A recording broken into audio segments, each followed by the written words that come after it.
ఇక్కడ మనం పవన్ కళ్యాణ్ గారి గురించి ఒక విషయం మాట్లాడుకోవాలండి. ఎంతైనా పవన్ కళ్యాణ్ నువ్వు మరొకసారి నిరూపించుకున్నావా? నువ్వేంటో, నీ మనస్థితి ఏంటో, నీ మనస్తత్వం ఏంటో.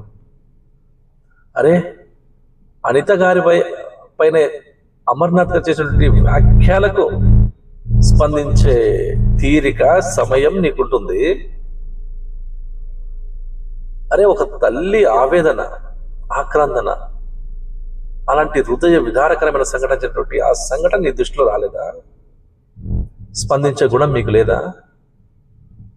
అరే, ఒక వ్యక్తిని తీసుకొచ్చి చిత్రహింసలకు గురి చేసి గోళ్ళు పీకి గొడ్డును బాదినట్టు బాది, పశువును బాదినట్టు బాధితే అడగడానికి నోరు రాదు.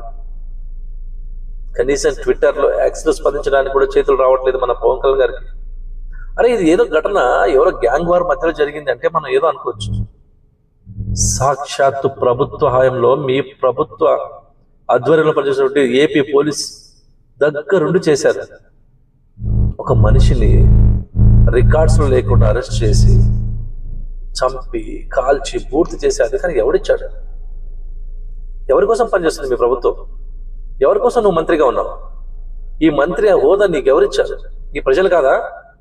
అరే, కనీసం కులభావన తెచ్చుకునైనా నన్ను గెలిపించండి అని అర్థించావు కదా, అర్థిస్తున్నాను మిమ్మల్ని అని అడిగావు కదా. కానీ అదే కుటుంబం, అదే తల్లి అర్థిస్తుంది ఇప్పుడు న్యాయం కోసం. స్పందించవా? కులభావన వద్దు.